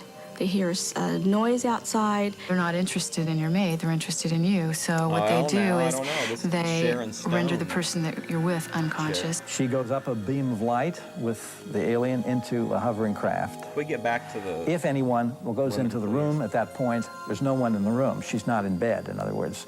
The person is literally missing. You find yourself on a table and these creatures around you with instruments, and you have no idea what they're doing, and they don't tell you. My skin was sliced, like with a surgical instrument. When a person is abducted, there's a physical examination. The focus of the entire enterprise seems to me to be unmistakably on reproductive issues. They have a mission, a job to do, and they're doing their job with little respect to their subjects. 90% of reported abductions involve descriptions of what experts call gray aliens, extraterrestrial creatures with oversized heads and dark almond-shaped protruding eyes. Less common are insect-like or reptilian creatures.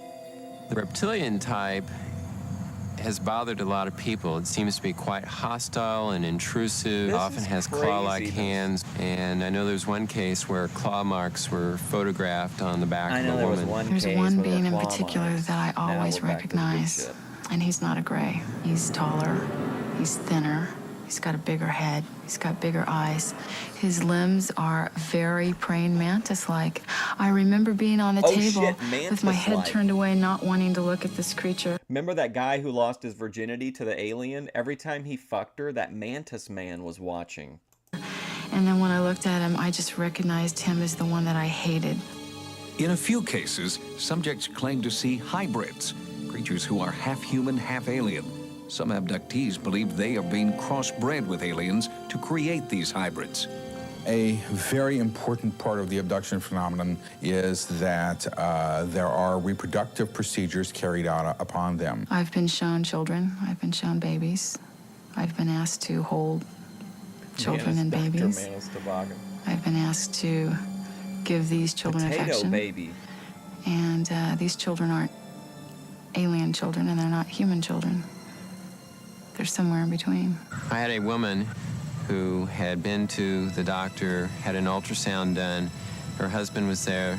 Everyone observed at 3 months a healthy fetus. The next day she wakes up screaming. They took it. Is so upset, her husband takes her back to the doctor. He does a pregnancy test, finds out she's no longer pregnant. They do a D&C, there's nothing there. The most humiliating thing that happened to me is they put a cylindrical sort of thing over my genitals, and it made me have an orgasm in a second. And oh my God! I really feel like I'm one of those few men. Oh man, that would be. Where's that tech? Where's that technology at? Man, coming in a second. Damn, bro. Gooning would be I mean, it would change the entire gooning landscape. We would have to refresh the tablescape of gooning with that kind of technology.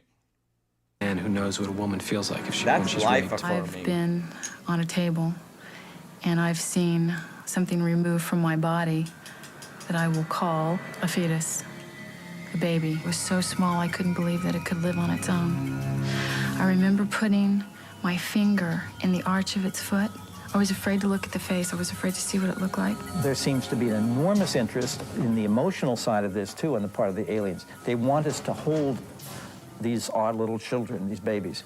They want to see how a mother will hold in love a child, things which to us are instinctive. The abduction phenomenon begins usually in infancy, or at least by the age of 2, 3, or 4. It continues all... I'd be like, hey, doctor, come on, leave it on. all through childhood, all through maturity, and into old age as well. I have many cases where the person is taken as a child, usually what we'd refer to as the bedroom visitation. I was laying in bed, I opened my eyes, and here's a little gray standing there looking at me. And all I could really remember were those dark eyes. It is as if that person has become a kind of tagged animal in someone else's experiment. Oh my gosh. And that little person, as he or she grows to adulthood, will be abducted over a period of time at irregular intervals. Let us assume that this is all being made up, that this is internally generated, that there is no abduction phenomenon. If that's the case, then we have discovered something of enormous importance. What are the repercussions of thousands of people running around thinking they're crazy, feeling crazy, being crazy, because they have no way to understand what's happening? Psychiatrists and psychologists who are dealing with these people are the first to say, something happened to this person. This is not a fantasy. This is not something the person cooked up. This was an event in that person's life which was truly upsetting. These experiences are not pleasant experiences. This is not something I'm happy happened to me. There's a part of me that would love to find the answer that it was something else. It's a very lonely place to be, to have this experience and not be able to remember the details and not know if it's real. And it's very, very hard to walk through life with this kind of a secret. Even some of the most skeptical members of the psychiatric profession agree that the abduction phenomenon is not a hoax, but the causes for these stories are to be found not in alien spacecraft, but right here on Earth. When we return, Sightings finds evidence that at least some UFO encounters may be the result of top-secret experiments the government doesn't want you to know about. Coming up, what's hidden in Area 51? Many claim it's the U.S. military's own top-secret UFOs. We have things out there that are literally out of this world. For years, the U.S. government has had a standing policy. It would neither confirm nor deny the existence of UFOs. Their non-cooperation has been interpreted by many ufologists as evidence of a government conspiracy to cover up UFO sightings. Now, Sightings has uncovered information that provides another explanation for their silence. Many UFO sightings may actually be top-secret military aircraft the government doesn't want you to know about. When I first saw the UFO... Hey, Hurricane Paro, would you stick your dick in that alien machine that would make you come in 1 second? Mary A. Oompstead. Oh, it was directly overhead, Looks moving like, incredibly the slowly. mom on Webster. The shape of it was half a triangle. And all of a sudden, over at the hill, this enormous pattern of lights emerges. I was just in awe of what I'd seen because I didn't know what it was and I'd never seen anything like it. Holy Jedi Rich There's no laugh. question I could believe that. there have been sightings by military devices in space. And that gets us right to the UFO question. Are we his dealing with a doctors cosmic can't water explain gate? the incredibly high Which I maintain midichlorian that count we in are. his blood. What the hell was that? I don't know. It was Just me. saying. It was like leaving stuff behind it, wasn't it? For the past 25 years, the Philip United J. States government, Imbrogno. especially the Air Force, has been telling us these things don't exist. I feel that there's been so much controversy about cover-ups and UFO phenomena and everything that goes on. And I think that someone needs to point out that a lot of it is just hogwash. If anybody says the United States government is not withholding information about flying saucers, simply isn't telling the truth. Or That's they're how I totally sound on ignorant one way or the edibles, other. Our most recent investigation has concentrated on a series of sightings in the western United States.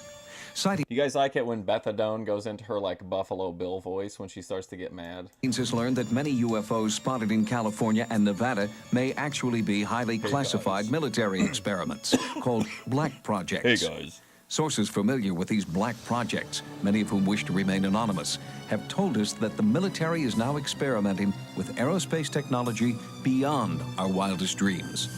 The objects we're talking about are zipping around and doing hard angled turns, acute angled turns. In order to do that, it must be controlling gravity.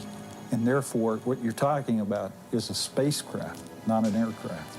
I think you have to be careful not to confuse what's mysterious with what is virtually supernatural.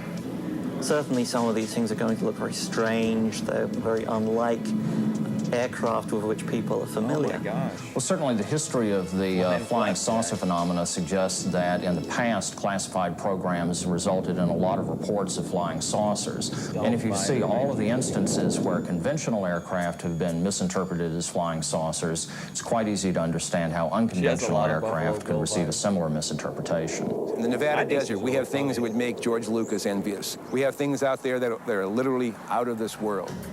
Most aeronautical black projects reportedly... Why is this guy talking about George Lucas technology? He built a world of like ancient tech. Operate out of this... Does he care about a guy that makes science fiction movies for anyway? Test site located at Groom Lake in Nevada.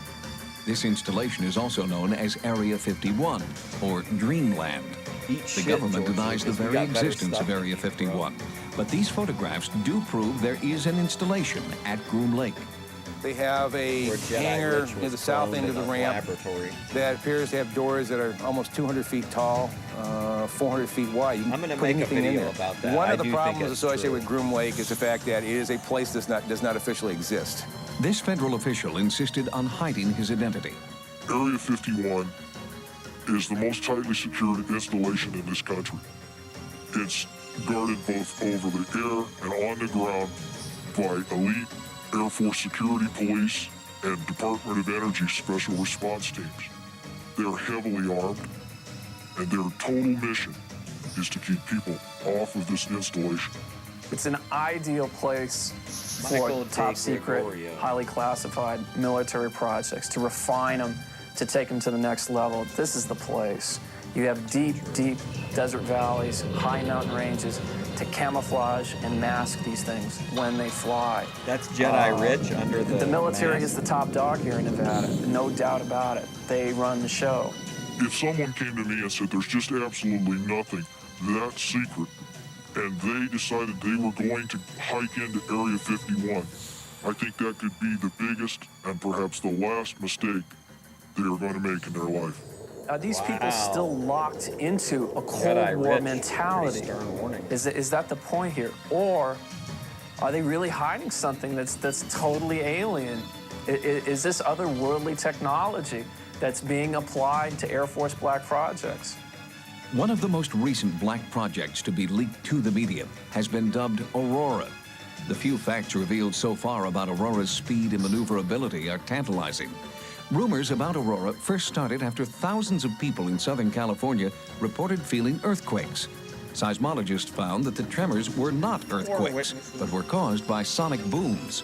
The booms were the first hard evidence that high-speed, unidentified aircraft were operating over the western United States. We really can't tell what's moving. The only thing we see is a sonic boom, and that's telling us that something is moving faster than the speed of sound. So actually, we can't even tell it's an airplane. The sonic booms were tracked and found to be heading toward Nevada. At the same time, witnesses described an increasing number of UFOs that defied the laws of aerodynamics. If they are top-secret military aircraft, where is this new technology coming from? The technology is incredible. A Mach 6 airplane, unmanned aerial vehicle performing these incredibly banked, high-speed turns. It boggles the mind. Yeah, I think it could possibly be something otherworldly or at least borrowed alien technology. I don't put that beyond the realm. Top-secret testing of experimental aircraft does provide a compelling explanation for many UFO sightings. But what about sightings which occur in remote areas far from military bases, or sightings in which eyewitnesses claim personal contact? Further investigation is needed to provide a more complete answer to the UFO question. Coming up, a Sightings viewer asks us to investigate a sinister entity that haunts her family's home. My little girl's hysterical, and I can't do anything.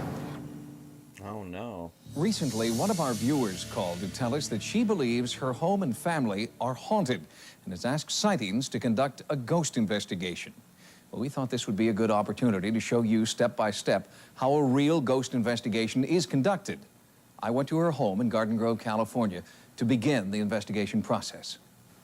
My little girl's hysterical, and I can't do anything. I feel so weak, so helpless, and I don't know what to do. Soon after Anita Mogg and her family moved into this Garden Grove, California home, the haunting phenomena began. At first, the family claimed the ghostly activity was benign. Objects would appear and disappear without warning. But in the past few weeks, the haunting has taken a frightening turn.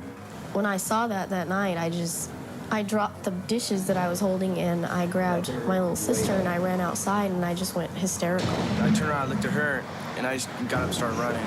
We both jumped because we're ready for anything at that moment. We're just so scared. The family has seen a spectral figure dressed in white moving through the house. Doors slam for no reason, lights go on and off, and as Anita told me, something is now physically harming her children. 3-year-old sleeps right here. And I came in and I asked her, what's wrong? She just sat up and she was just shaking. And she just started crying, and I just kept telling her, what's wrong? Did you have a bad dream? So, no. Bad man walked from hall, came in here and gave me an ouchie. Walked from hall. You know. What did she mean gave her an ouchie? That meant to her that he hurt her. No physical effects could be seen after the daughter's frightening experience, but psychologically, the haunting has certainly affected everyone. Tell us what happened on that night when you saw something in the kitchen. It looked like something was staring at me, and all I noticed... What did you see? I noticed something was wearing white, and it was peeking around the door, and it had like its hands on the door. She grabbed my daughter because she was afraid to look up at her. Right. She was afraid because it looked solid. She was afraid it Linda was going to live come and out and get local her. hurricane. They'll talk to you.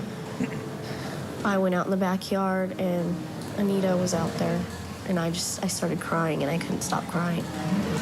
In desperation, the family asked a Catholic priest to bless the home in hopes that it would drive away the entity. But it's still here, and I don't know what to do. I mean, what do you do in a situation like this when a little girl is scared to death and you can't comfort her? I don't know what to do. We've asked Lloyd Auerbach, the director of the OPI, the Office of Paranormal Investigations, to conduct this ghost investigation for us. Lloyd Auerbach, welcome to Sightings. Thank you, Tim. It's good to be here. Typically, what would be your first step in an investigation?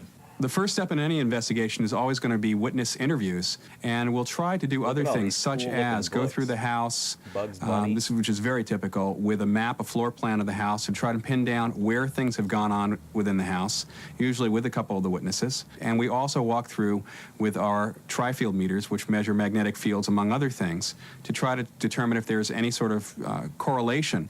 Do you have any hunches, Lloyd, about what might be causing a haunting phenomenon in this case, if there is one? My hunch is this is probably a poltergeist case where we might have some things being moved around by someone or the whole family using mind over matter ability, and there might be an overtone of an apparition. That has happened in a number of cases where literally some suggestion that there might be a ghost there has caused people to see it. Lloyd, what is it that interests you about this particular case? Probably the most interesting thing about this case is that it is a mixed bag, that we have physical object movement plus we have an apparition being sighted.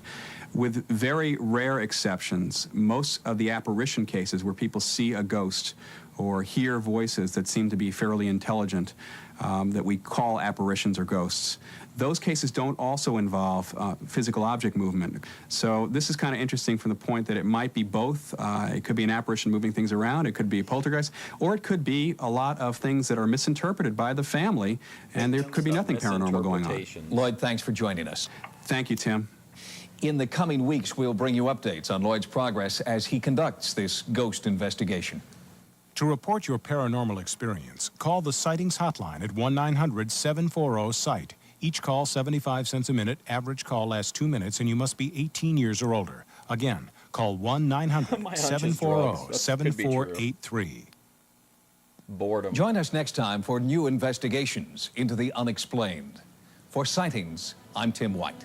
Good night.